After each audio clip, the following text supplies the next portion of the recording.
Hello friends, मेरे अनसुनी कविता में आप सबका स्वागत है।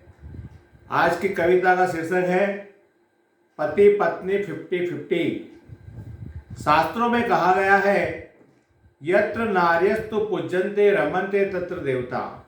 वो शास्त्रों में ही कहा गया है पति को पत्नी का देवता। पत्नी न शास्त्र को मानती है न पति को, वह तो मानती है व्रत उपवास और ढोंगी बाबा को। जिस पति की लंबी उम्र के लिए व्रत रखा जाता है उसको मांगने पर एक गिलास पानी भी नहीं दिया जाता है। सभी नारियां एक ही मिट्टी की बनी है, एक जैसा करती है दूसरा भी वैसा ही करने लगती है। पत्नी शादी से पहले चंद्रमुखी लगती है, शादी के बाद सूर्यमुखी लगती है, संतान होने के बाद तो ज्वालामुखी लगती है। उसकी भी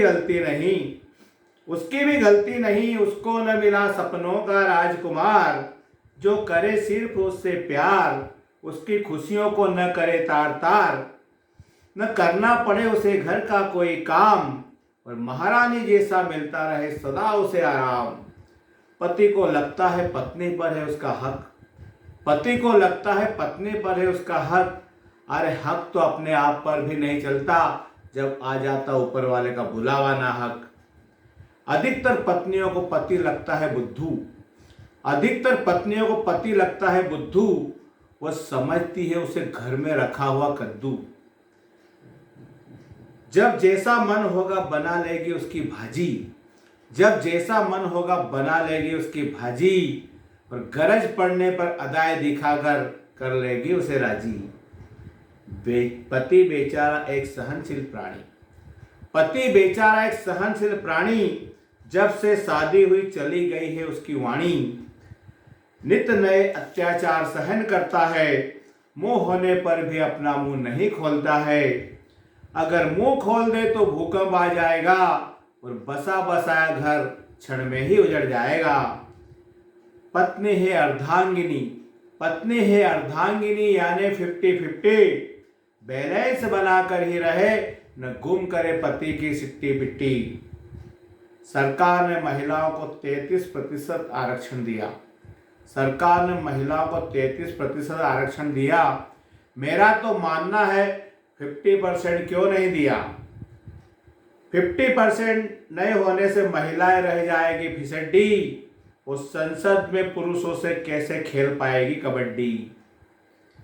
आप सोच रहे होंगे बहुत लंबी हो रही है कविता। 25 वर्ष का गृहस्थ आश्रम में अभी तो आधा भी नहीं बीता। मेरी इस कविता को सिर्फ हंसी मजाक में ही न ले, जिन पंक्तियों से कुछ सीख मिलती हो उन्हें तुरंत ही ग्रहण कर ले। जहां स्त्रियों का बोलबाला हो, जहां का राजा बालक हो और मंत्री निरक्षर हो, वह धन की आशा करना तो ठीक, जीने की आशा भी दुर्लभ है। न मैं स्त्री विरोधी हूं, न मैं उससे डरता हूं, उसका कहना इसलिए मानता हूं क्योंकि सच्चा प्रेम में उससे करता हूं। पति की पत्नी से यही है आशा कि उसके विचारों का भी सम्मान करे। साथ तो यूं भी चल रहे हैं, कदम से कदम मिलाकर चले। बुढ़ापा आने पर दोनों को एक दूसरे की जरूरत होगी, न पास बेटा और बेटी होंगे तब आज सिर्फ ईश्वर से होगी। मेरी सभी स्त्रियों से विनती है अपने पतियों का आदर और सम्मान करे। ऐसी स्थिति उत्पन्न न करे कि आने वाली पीढ़ी शादी के नाम से डरे। पुरुषों से भी विनती है अपने परिवार का अच्छे से ध्यान रखे, सिगरेट गुटखा शराब से अपने आप को दूर रखे।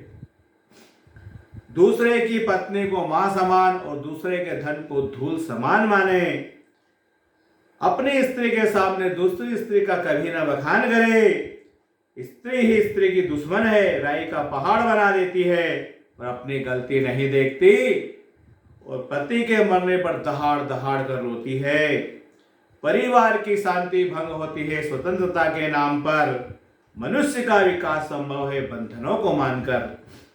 नदी ने स्वीकारा किनारों का बंधन, नहीं तो फैल जाती। अगर न होते किनारे तो समुद्र से न मिल पाती, समुद्र से न मिल पाती। मनुष्य को भी आपस में विश्वास का बंधन मानना होगा, मनुष्य को भी आपस में विश्वास का बंधन मानना होगा। तभी तो मनुष्य जाति का सर्वांगीण विकास होगा, तभी तो मनुष्य जाति का सर्वांगीण विकास होगा। छोटी छोटी बातों पर तलाक की न धमकी दे, मनुष्य बनकर ही रहे, कुत्ते बिल्ली न बने। अलबेला का कहना है, अलबेला का कहना है, पुरुष को सीता ऐसी पत्नी चाहिए तो राम बनना होगा, पुरुष को सीता ऐसी पत्नी चाहिए तो राम बनना होगा। और व्यभिचार की लंका जलाने हैं तो हनुमान बनना होगा, हनुमान बनना होगा। जय श्री राम, जय हनुमान।